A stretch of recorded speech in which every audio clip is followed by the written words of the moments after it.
അല്ലല്ലേ ഇത് എത്ര മണിക്ക് എത്തും? എന്തോ ക്ഷേത്രത്തിന്റെ അവിടെ ഘോഷയാത്ര അല്ല ഫ്ലോട്ട് അല്ലേ ഇത്?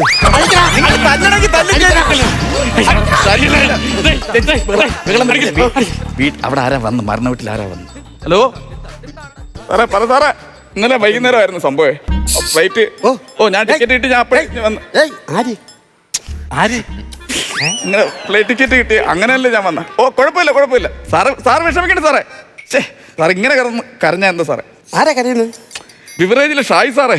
മരിച്ചയാളോ? കൂട്ടുകാരനായിരിക്കും. കൂട്ടുകാരനൊന്നുമല്ല, പിന്നെ ഈ കൊച്ചപ്പം മരിച്ചോടുകൂടി പുള്ളിയുടെ ഒരു വരുമാനമാണല്ലോ കൂടുതലും ഇല്ലാതായത്. ഒരു 10 പൈന്റ് എങ്ങനെയായാലും ബിവറേജിൽ നിന്ന് പൊക്കോണ്ടിരുന്നതാണ്. മരിച്ചോടുകൂടി അതിന്റെ ഒരു വിഷമം, പുള്ളിക്ക് ഭയങ്കര കരച്ചില്. നിങ്ങൾ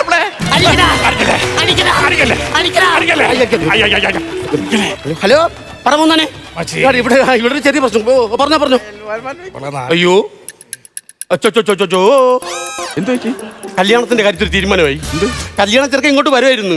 വന്ന വഴിക്ക് വണ്ടിയിൽ നിന്ന് ഇറങ്ങി ഏതോ ഷാപ്പിൽ കയറി കള്ളു കുടിച്ചിട്ട് അവിടെ കിടന്ന് മൊത്തം തല്ലി.